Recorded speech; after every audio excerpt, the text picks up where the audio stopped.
여러분 안녕하십니까. 누리PD입니다. 자, 우리나라에서 가장 짙은 종북성 혹은 이적성을 보이는 그 정치인 중에 말이죠.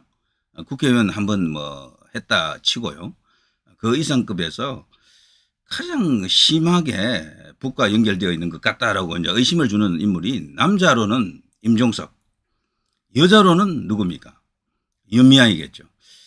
윤미향 요즘 보니까요. 충격 근황 제가 이런 제목을 뽑았는데 진짜 충격적입니다. 임종숙도 말이죠. 때가 되니까 바로 자기 신의 그 정체가 드러나잖아요.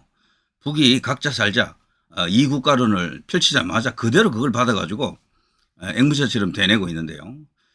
지금도 통하는 것 같아요. 저 북하고. 그렇지 않고 저런 말을 그렇게 할 수가 있겠습니까? 본인도 지금 정치인이고 앞으로도 정치를 계속 한다고 하는데요. 뭐 한간에는 뭐 이재명 뒤를 노리고 당대표를 노린다. 아니 서울시장에 나간다. 뭐 장래 꿈은 대통령이다. 이런 이야기가 있잖아요.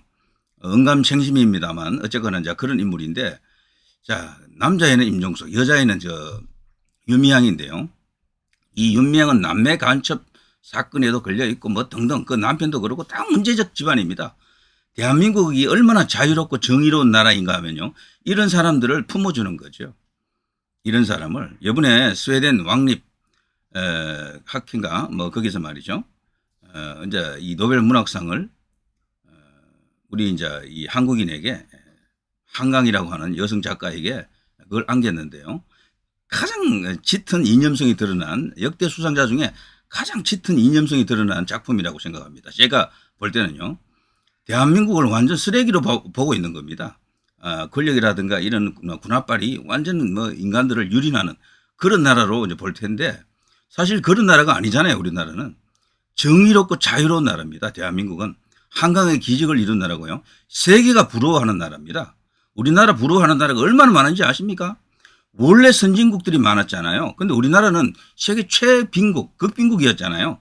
그런 나라가 지금 선진국이 돼버린 거야. 이런 사례가 없습니다. 다른 그 어떤 나라도 이렇게 하지 못했어요. 대만하고는 경우가 달라요. 대만은 올 때부터 장개석이가 이 대만으로 올 때부터 다 들고 왔고 뭐 돈, 뭐 기술, 학자들, 뭐 사람들 다 들고 왔어요. 그때하고 우리하고는 완전히 다르다 상황이.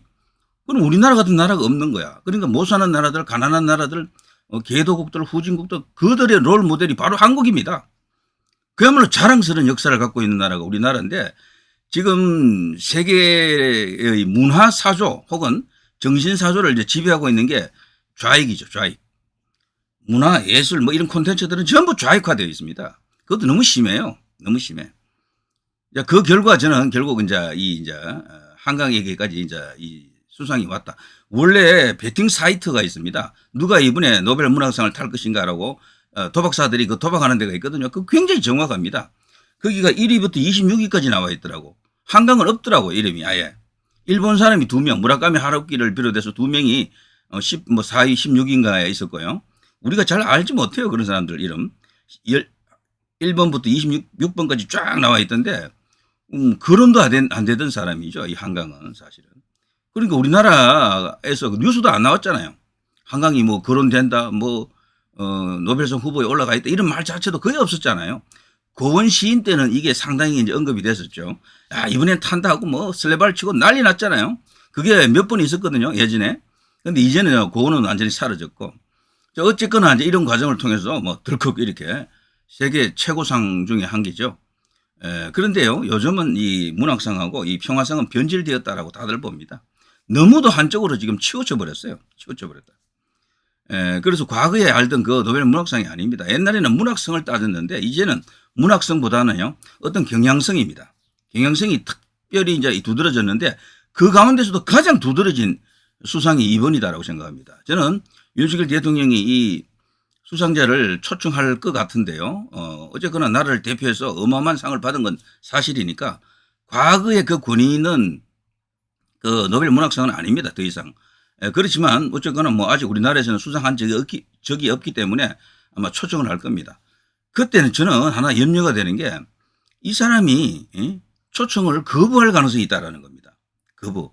과거 박근혜 대통령이 맨부크상을 수상했을 때 이 한강이 그때 이제 문화관광부에서 초청해서 다과회를 좀 열어주시라고 이렇게 권했는데 박 대통령은 이 한강을 알고 있는 거죠. 박 대통령 본인이 문학도예요. 책을 많이 읽습니다. 문학 작품을. 아마 한강 작품도 읽었을 거예요. 그리고 한강이 평소 어떤 발언을 했는지 6.25를 뭐 대리전쟁으로 미군 이런 개입을 통해서 우리 민족이 크나큰 시련을 겪었다는 식으로 완전 좌익화되는 어떤 그런 이론을 갖고 있는 인물 아닙니까? 박 대통령은 이 한강의 정체를 알았던 거죠. 제대로. 그래서 거절해버립니다.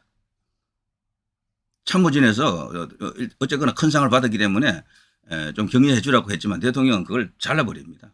그게 박근혜 대통령이었고요. 자, 이명박이 아니고요. 자, 윤석열 대통령은 어떨까요? 칭찬해 주는 그 자체를 저는 뭐 비판하고 싶지 않습니다. 딴소리하고 싶지 않은데 만일에 윤석열 대통령을 거부하면서 초청을 거부할 수도 있다는 얘기죠. 그런 것까지도 고려해서 신중한 판단을 해야 됩니다. 사전에 잘 알아봐야 될 거예요. 자, 윤미향 이야기를 한다는 게 또 오프닝에서 또 다른 이야기를 좀 많이 했네요. 자, 아무튼요, 윤미향이 지금 어떤 상태이냐. 윤미향. 이렇습니다. 윤미향, 김복동 평화센터 모금 활동 재개. 자, 여기에 이제 얼마 전에 나왔던 뉴스인데요. 여당 후한 무치하다. 뻔뻔하다라는 거죠. 이 윤미향이는 지금 재판을 받고 있잖아요. 2심까지 받았거든요. 이거 이제 유죄 선고 나올 게 확실해요. 1심보다 2심이 더 훨씬 무겁게 형량이 떨어졌습니다. 지금 집행유예 상태로 나와 있는데 3심에서도 그게 그대로 이제 적용될 가능성이 큽니다. 그렇다면 이건 전과자가 되는 거죠. 모금해가지고요. 그걸 이제 정직하게 깨끗하게 사용하지 않았다라는 거죠. 착복했다. 뭐 이렇게 지금 법원에서 인정하는 것 아닙니까? 그런 인물이고 국회의원 하면서 결국에는 문제가 많았지만 임기를 다 채웠죠. 김복동 할머니 조의금 불법 유용 혐의로 2심에서 징역형 선고받은 윤미향 전 의원, 김복동 평화센터 건립 명목 후원금 모금 지금 재개했습니다. 다시 돈을 주십시오라고 국민들에게 손을 벌리고 있는 겁니다. 이제 윤미향이가 하는 일은 뭐 딴 거 없습니다. 철저하게 반 대한민국적 어떤 그런 가치관을 펼치고 있다. 북에 유리한 그런 입장만 계속해서 펼치고 있었고요. 이제 북하고는 어느 정도 단절이 됐을 겁니다. 김정은이가 지금 말로만 저러는 게 아니고요. 남쪽에 여기 이제 연결되는 조직들하고 다 끊었다라고 이제 저는 봅니다. 그래서 지금 아우성 뭐 난리 났다 이런 상황일 겁니다. 이 북에서 어떤 지원을 받거나 아니면 지령을 받거나 거기와 연결된 그런 어떤 우리 남쪽에서 활동하는 간첩이거나 간첩들과 연결된 그런 자들이 많이 있잖아요. 이들은 지금 패닉 상태다. 자, 그런 속에서 이 윤미향이는 과연 어떤 선택을 할 것인가 궁금했는데요. 다시 옛날에 자기가 하던 일로 지금 돌아가는 겁니다. 후원금을 이렇게 모금하는 행사를 벌이고 있는데 여기에 대해서 여당에서는 당연히 이제 여기서 이제 공격을 해야 되겠죠. 후한 무치하다. 관련 업무에서 물러나라고 외치고 있습니다. 이런 뉴스들이 쫙 나오고 있는데요. 저는 예전 같지 않을 것으로 봅니다. 우리 국민들도 이제 이 윤미향을 비롯해서 이제 저들 단체의 이제 속성을 어느 정도 지금 알고 있지 않습니까? 저게 인권이라든가 애국심에 바탕한 게 아닐 수도 있다라는 생각을 갖는 사람들이 많아요. 어떤 그 이념적 어떤 그 색깔을 갖고 그리고 대한민국이 품기 어려운 어떤 그런 생각을 갖고 일종의 이제 반역에 가까운 행동을 하는 게 아닌가 이렇게 보는 사람들이 갈수록 지금 많아지고 있죠. 그리고 정의롭지도 않고 무엇보다도 도덕적이지도 않다. 깨끗하지도 않다.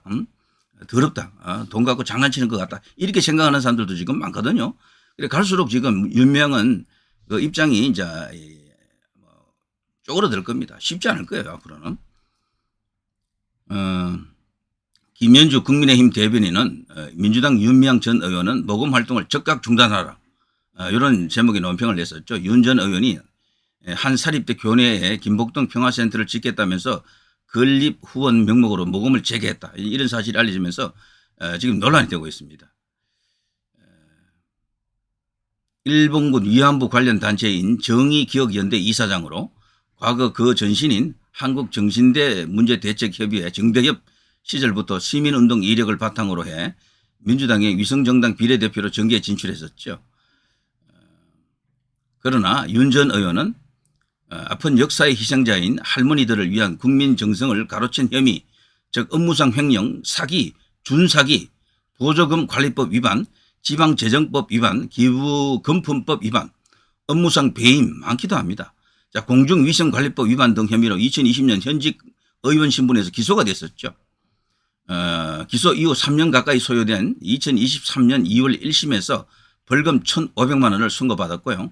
이때 이 1,500만 원이 조금 뭐랄까 좀 형량이 예상보다 훨씬 낮게 나왔죠. 그 봐라 말이야. 윤미향은 큰 문제 없다라고 또 떠들었거든요. 그러면서 저 좌파 진영 안에서 그들끼리 또 이런 말을 했었죠. 윤미향 의원님 의심해서 죄송합니다. 용서하십시오. 이런 말을 또 막 건네고 난리 났었어요. 그런데 그거에 이제 끝난 게 아니고 2심이 또 있잖아요. 9월 2심에서는 횡령액이 상향되면서 징역 1년 6개월 아직도 멀었어요. 이것도 지금 너무도 약해요. 징역 1년 6개월에 집행유예 3년의 실형을 선고받아가지고 지금 나와서 지금 설치고 있는 거죠. 집행유예가 아니면 바로 법정 구속이죠. 이런 경우. 자, 현재 대부분의 최종 판결이 남아 있는데요. 빨리 해야 됩니다. 이거 왜 자꾸 질질 끄는 거예요, 이거를. 이런 사람은 격리를 시켜줘야 됩니다. 이 사회와 함께. 우리나라 대한민국이 품기 어려운 독소다. 암세포 같은 존재가 아닌가 이런 생각을 하는데요. 그렇게 생각하시는 분들 많죠. 자, 그런데 이런 자가 또다시 모금을 한다. 정말 후한 무치, 파렴치, 철면피, 여러 가지 어떤 그런 비판을 할 수가 있겠습니다. 자, 어쨌거나 이제 이들에 대한 어떤 부정적인 시각도 굉장히 많습니다. 여기 요건 이제 다음이라서 댓글이 없나요? 자, 이런 게 있고요. 윤미향도 지금 예전 같지 않다라는 걸 본인도 지금 느끼고 있어요. 일단 그리고 기소가 됐다라는 게 감옥에 들어갈 가능성이 크다라는 것이 치명적인 약점이 되겠죠. 조만간 아마 윤미향도 얼굴이 우리 이제 면전에서 사라질 겁니다. 더 이상 이제 언론에 나타나기가 어려울 거예요. 자, 또 하나 있습니다. 윤미향이 갈수록 이제 퇴산, 이제 끝났다라고 이제 볼 수 있는 건데요. 베를린 소녀상 공식 철거 명령이 내려졌습니다. 독일입니다. 31일까지 철거 안 하면 과태료를 물리겠다라고 하죠. 독일 행정당국이 독일과 관련이 없는 사안이다. 외교의 걸림돌이다. 독일 입장에서는 한국, 일본 사이에서 어느 편도 들어주기 힘들어요, 사실은. 그리고 일본이 사실 영향력이 더 크잖아요. 국제적으로는. 인구도 훨씬 많고, 전체적으로 비중은 사실 우리나라하고 일본은 비교가 좀 안 됩니다. 우리가 많이 발전했지만 아직은 국제사회에서 일본은 영국, 프랑스급이고 우리는 거기에는 못 미쳤잖아요. 자, 이런 속에서 이제 이런 짓을 하게 되면은 이게 역효과가 나겠죠. 역효과가. 설치단체 가처분 내겠다라고 지금 버티고 있습니다만 저는 이런 것 자체가요 너무 나갔다라고 생각합니다. 뭐든 지나치면 아니한만 못하다라고 합니다. 이걸 갖고 전 세계로 확산시키겠다라는 건데요. 흔히 우리나라 이제 이 친일파 운운하면서 반일 프레임으로 정치하는 사람들이 독일하고 일본을 비교하거든요. 독일은 이 자신들이 이제 침략한 나라에 대해서 충분히 사죄하고 여러 가지로 조치를 다 취했다 그러잖아요. 그거 아니거든. 일본만큼 하지 않았어요, 독일. 요즘 폴란드에서요. 폴란드에서 독일에 대해서 요구하는 내용들이 있는데 폴란드 안에 어떤 이제 특정한 정치 세력들인데요. 배상을 요구했습니다. 그 배상액이 어마어마합니다. 한 2,000조 정도 되는 것 같더라고요. 2,000조. 그걸 요구를 하더라고요. 아직 배상도 제대로 안 됐고 충분히 사과도 안 됐다라고 말하면서 독일을 향해서 공격하는 그 기사를 제가 얼마 전에 본 적이 있는데 그것처럼 말이죠. 독일도 문제가 있어요. 주변국하고 모든 게 원만하게 다 해결된 게 아니에요. 그렇지만 과거 일이잖아요. 이제 그걸 갖고 계속 과거에 발목 잡히면 안 되니까 폴란드 안에서도 그럼에도 불구하고 독일하고 사이좋게 잘 지내야 된다. 이런 여론이 훨씬 높은 거죠. 그래서 지금 무난하게 넘어가는 것뿐이지 우리나라처럼 과거에 우리를 침략했다 해서 이렇게까지 적대하고 반목하고 그러면서 왜곡하면서까지 이제 반발하는 나라는 거의 없습니다. 대만하고 일본 보십시오. 대만에도 조선 총독부가 있었거든요. 우리하고 똑같아요. 대만도. 그런데 대만이 제일 좋아하는 나라가 일본이에요. 너무도 친합니다. 대만하고 일본은. 우리하고 경우가 똑같아요. 거기는. 그런데 우리는 지금 이러고 있고 대만은 저러고 있는 겁니다. 이거는 무슨 여러 가지 이유가 있어요. 대만은 그들의 이 역사책에 말이죠. 일본 덕분에 일본의 강제 점령했던 일제 시절에 대만이 엄청나게 발달했다라는 것을 적고 있어요. 그 책에 아예. 그 때문에 그 당시 SOC 도로라든가 항만이라든가 그리고 철도 이런 거 놓인 거 공장 지은 거 이런 거 있죠. 그거 다 서술해 줍니다. 일본의 강점기가 불편했지만 다른 나라에 의해 가지고 점령당했기 때문에 좋은 일은 아니었지만 그러나 대만이라고 하는 나라가 성장하는데 그리고 이제 발전하는데 엄청난 도움이 됐다라는 걸 객관적으로 기술을 해줘요. 거기는 우리하고 다르다니까. 그래서 이 대만하고 일본의 관계 그리고 베트남과 일본의 관계 이런 걸 쭉 보시면요. 필리핀과 일본의 관계 우리하고 완전히 달라요. 거기에는 일본하고 관계가 그렇게 껄끄럽지가 않습니다. 좋아합니다 오히려. 근데 우리만 지금 이러고 있는 거예요. 우리만. 이건 정말 못난 짓이라고 생각합니다. 솔직히 말해서 우리나라가 그동안요. 일본과 이 대결하면서 경쟁하면서 많이 처져 있었잖아요. 그런데 지금은 1인당 GDP도 벌써 우리가 일본을 능가하고 있고 이 한 사람당 이게 평균 임금도 우리가 일본보다 훨씬 높아요. 그리고 사람들 이 개인들이 사는 살림살이 생활 수준도 우리가 더 높다 그래요. 일본은 개인이 부자가 아니고 국가가 부자라 그러잖아요. 자, 그런 여러 가지 등등. 그리고 도시 발전 속도도 우리가 훨씬 빨라져 가지고 요즘은 우리가 더 선진국이다라고 이제 보는 사람들 많습니다. 전체 규모는 일본이 크지만 요즘 유튜브 시대를 맞아 가지고 외국인들이 왔어요. 일본, 미국, 뭐 중국 뭐 다 돌아보고 특히 동양 이게 3국 중국, 우리나라, 일본을 이렇게 비교한 그런 어떤 그 유튜브 영상들이 많이 올라옵니다. 그거 한번 보시면은 한국이 최고 선진국이라 하더라고 대부분 그 사람들이. 한국이 제일 발달했대요. 이제 일본에 대해서 주눅들 필요 없고 뭐랄까 열등감 가질 필요가 없어요. 뭐 일본 이기겠다고 아둥바둥 할 필요가 없다니까 우리가 어느덧 이겨버린 거예요. 이게 어디서 왔습니까? 이 힘이. 그게 한강의 기적. 바로 대한민국 산업화에 극적으로 성공했고 그것도 압축 성장을 통해서 단기간에 성장했잖아요. 그 힘으로 물론 부작용도 있죠. 분명히 있지만 대한민국의 이 성장 속도나 발전 상황이 일본이 오히려 두려워할 정도로 그리고 무엇보다도요. 지금의 젊은 세대들은 반일 감정 없어요. 일본의 젊은 세대도 한국에 대해서 반한 감정 없다니까. 서로 가장 많이 왕래하는 그 세대들입니다. 일본에서 여론조사를 해보면요. 가장 가고 싶은 나라가 어디냐. 1등이 한국입니다. 한국에서 가장 가고 싶은 나라가 어디냐 조사해보면 일본이에요. 그게 10대, 20대, 30대, 40대들. 이들의 생각이에요. 40대 초반 정도 되겠죠. 이들 이제 MZ 플러스 알파 정도 되겠는데 세상은 변합니다. 앞으로 10년 안에요. 반일 프레임은 완전히 이제 사라집니다. 필요 없어요. 이걸로 정치하는 시대는 끝났어요. 제가 볼 때. 지금이 끝물이에요. 끝물. 그러니까 이런 짓이 이제 안 통하는 거지. 어쩌면요. 한국 안에서도 이게 어쩌면 철거될지도 몰라요. 이런 것들이. 이걸 벌써 이 정치적으로 이념적으로 이게 너무 지나치다. 너무 나갔다. 그리고 사실이냐 팩트냐 진실이냐라고 물을 때 여기에 다른 이야기도 많거든요. 솔직히. 그렇게 생각하는 사람도 많은 겁니다. 어쨌거나 이런 식으로 철거 명령을 받았습니다. 버티고 있겠지만 쉽지 않을 겁니다. 독일은 벌써 여러 번 경고를 했거든요. 이거 철거에 대한 뭐 조치를 계속해서 내리겠다라고 암시를 줬습니다. 버티다가 드디어 이제 이렇게 뭐 어떻게 보면 이것도 좀 나라 망신이죠. 나라 망신.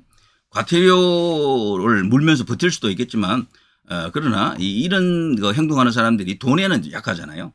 가장 좋은 어떤 해법이 금융치료라 그러죠. 그러다가 결국은 사라지겠죠. 자, 윤미향 이제 갈 때까지 갔습니다. 이제 멀지 않았습니다. 누리 PD 김준희였습니다.